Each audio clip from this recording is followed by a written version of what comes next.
Welcome to another video. और इस video में मैं आपको अपना लेग्स डे पूरा एक्सप्लेन करूंगा।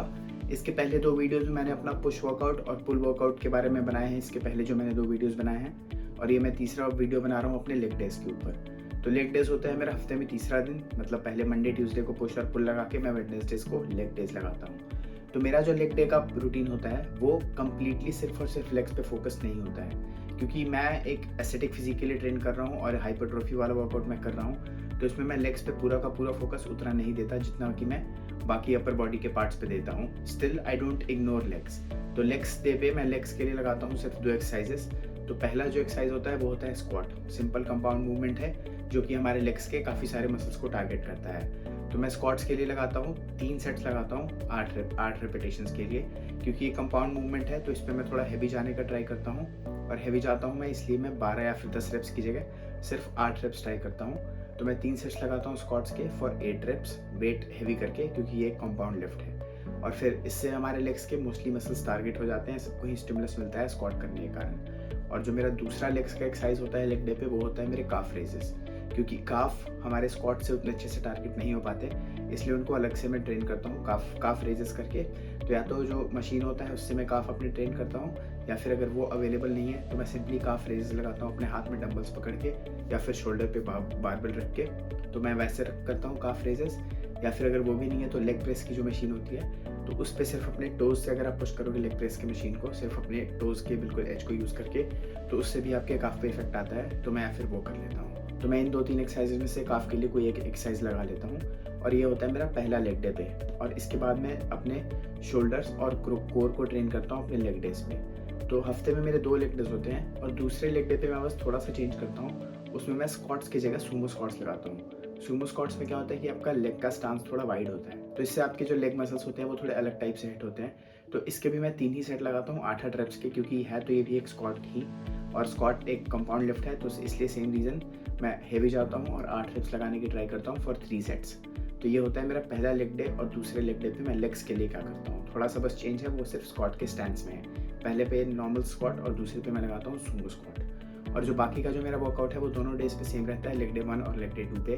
तो बाकी मैं लेग्स को ट्रेन करने के बाद अपने शोल्डर्स पे जाता हूँ। शोल्डर्स में मैं सिर्फ फ्रंट डेल्ट और अपने रियर डेल्ट्स को ट्रेन करता हूँ लेग डेज पे, क्योंकि मैं अपने लैटरल डेल्ट्स को ऑलरेडी पुश डे पे ट्रेन करता हूँ यूजिंग लैटरल रेजेस या फिर लीनिंग केबल लैटरल रेजेस। तो अब मैं अपने फ्रंट डेल्ट्स के लिए भी एक कंपाउंड मूवमेंट होता है which is the shoulder press. तो मैं इस पर भी हैवी जाता हूँ और सिर्फ 3 सेट लगाता हूँ 8 रेप्स के। तो मैं यूजुअली बेंच यूज़ करता हूँ और डंबल से लगाता हूँ अपने शोल्डर प्रेसेस। आप इसकी जगह इसका कोई भी वेरिएशन लगा सकते हो, चाहे आप बारबेल से लगा सकते हो, आप स्मिथ मशीन भी यूज़ कर सकते हो, या फिर जो शोल्डर प्रेस का जो मशीन आता है आप वो यूज़ करके भी शोल्डर प्रेस लगा सकते हो। बट पर्सनली मैं डंबल यूज़ करता हूँ और बेंच पे बैठ के शोल्डर प्रेसेस लगाता हूँ, और इस पर भी मैं हैवी जाने का ट्राई करता हूँ, क्योंकि ये भी एक कंपाउंड लिफ्ट है। और इस पे मैं लगाता हूँ वही 8 रेप्स 3 सेट्स के लिए। तो पहला एक्सरसाइज होता है मेरा ये शोल्डर्स के लिए, ये मेनली हमारे फ्रंट शोल्डर्स को टारगेट करता है। और फिर इसके बाद मैं रियर डेल्ट्स के लिए फ्लाई यूज़ करता हूँ। जो रियर डेल्ट फ्लाई होता है जिसको मैं चेस्ट के लिए यूज़ करता हूँ मंडेज पे, उसके ही सेटिंग्स चेंज करके मैं लेग डेज पे अपने रियर डेल्ट्स के लिए यूज़ करता हूँ। तो इससे हमारे रियर डेल्ट टारगेट होते हैं। और रियर डेल्ट्स को काफ़ी लोग इग्नोर कर देते हैं, क्योंकि यहाँ पर ये पीछे छोटा सा मसल्स होता है हमारे शोल्डर्स के पीछे में। और जब हम डबल बाइसेप बैक पोज लगाते हैं तो फिर अगर आपका रियर डेल्ट्स डेवलप है तो ये काफ़ी अच्छा आपका फिजिक दिखता है। तो इसलिए रियर डेल्ट्स को ट्रेन करना बहुत इंपॉर्टेंट होता है। और इसके मैं 4 सेट्स लगाता हूँ 10 से 12 रेप के बीच में। इसके रेप्स मैं थोड़े ज़्यादा रखता हूँ क्योंकि एक आइसोलेशन एक्सरसाइज है, तो इसके मैं 10 से 12 रेप्स लगाता हूँ फॉर 4 सेट्स। तो ये हो गया मेरे फ्रंट डेल्ट का एक्सरसाइज और रियर डेल्ट का एक्सरसाइज। दोनों के लिए मैंने एक एक्सरसाइज लगा लिया।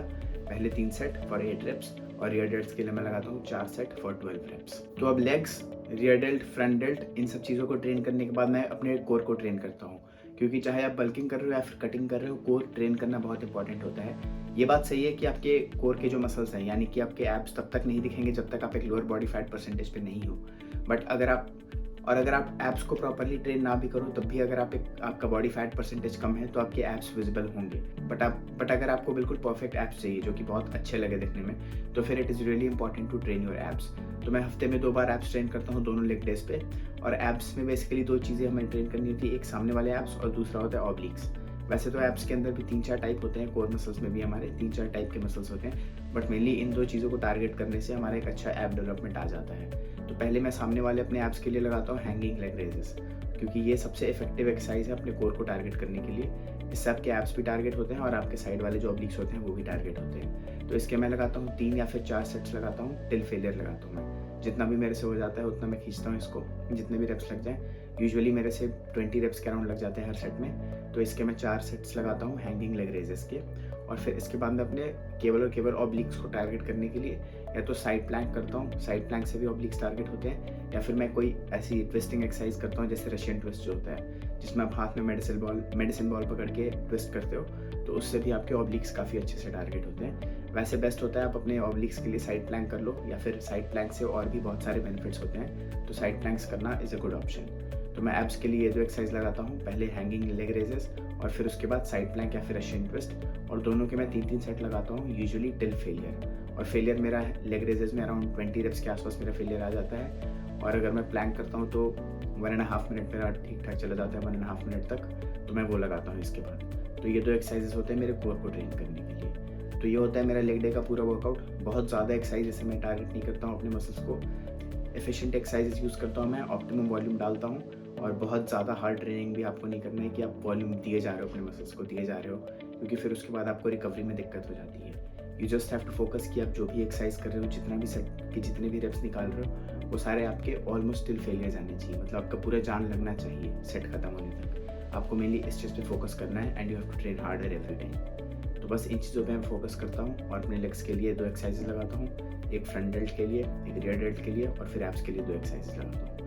तो टोटल आई गेस 6-7 एक्सरसाइज हो जाते हैं मेरे लेग डे पे, और लेग डे पे मैं ट्रेन करता हूँ अपने लेग्स, शोल्डर्स एंड एब्स। तो ये होता है मेरा पूरा लेग डे का जो वर्कआउट होता है।